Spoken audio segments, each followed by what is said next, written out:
Creator envy is a real thing. Do you spend countless hours watching every other creator in your niche blow up while it seems you're just stuck spinning your wheels? Have you ever copied someone you greatly admired and somehow your reward is even lower views? Have you asked yourself what you are missing? Here is actually what's happening.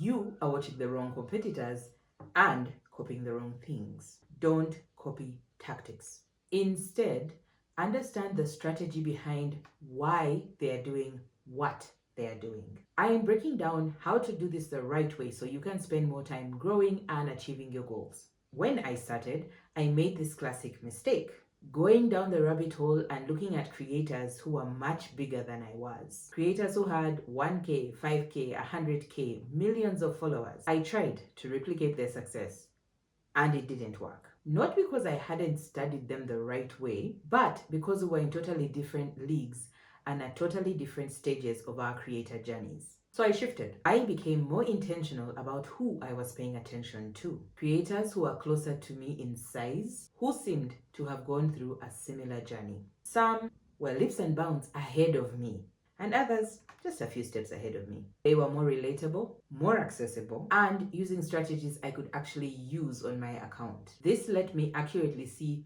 what was moving the needle and what wasn't. They became a treasure trove for ways I could improve my own content. They had topics I thought I could explain better. They had gaps in their content I could fill. More importantly, they showed me the questions that our related audiences were asking.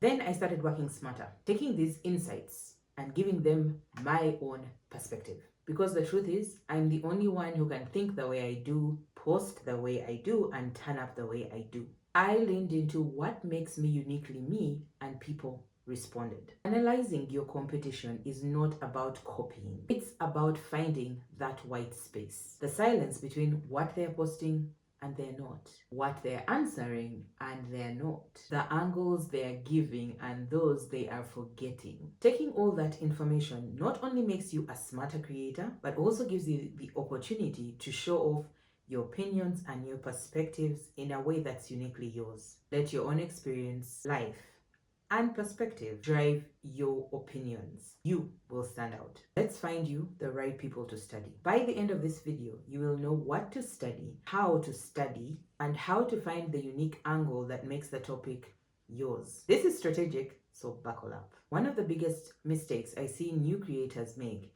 is study the biggest creators in their niches. Here is why that doesn't work. They have established audiences. They can publish anything and get views. They have different rules and they're playing in a totally different league from where you are.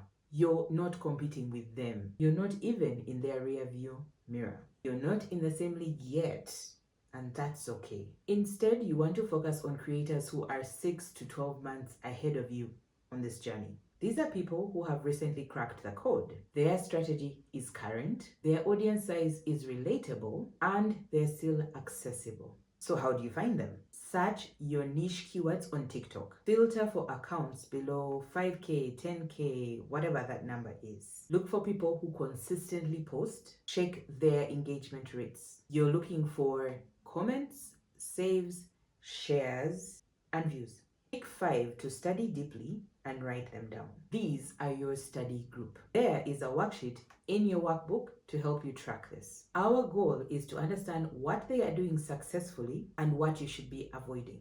So start by studying their introductions. How do they effectively capture your attention in those first 3 seconds? What do their hooks sound like? Do they ask questions? Do they start with a pattern interrupt? What about their content wants you to actually watch it all the way through? Is it the idea they start with, the visuals, the music, the pacing, the timing? How long are their posts? 15 seconds, 30 seconds, 60 seconds, or even longer?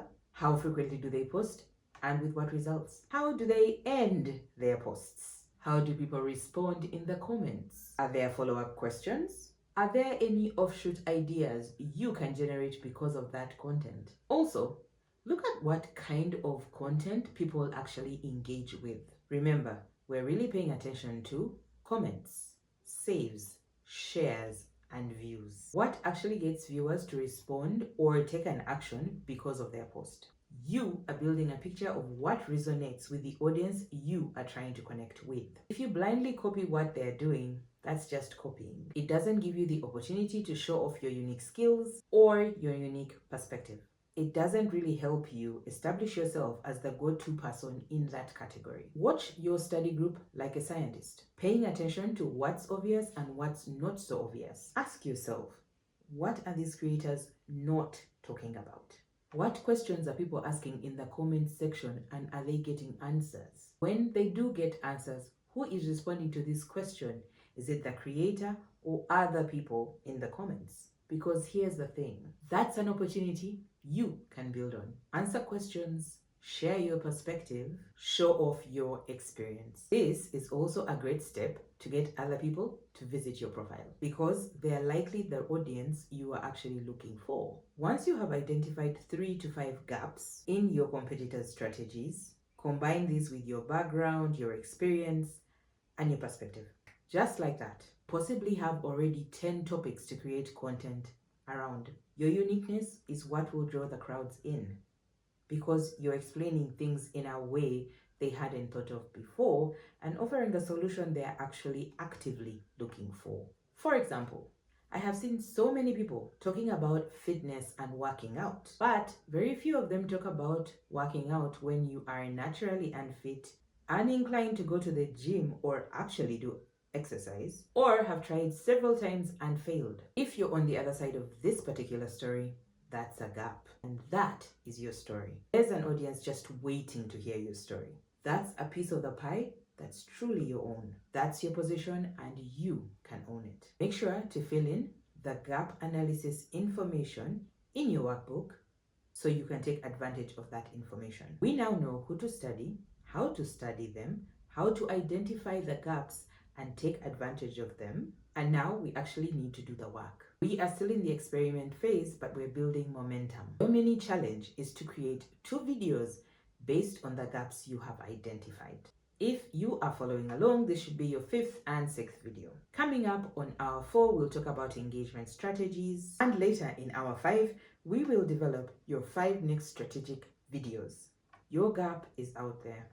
Go out and find it. I'll see you in hour 4.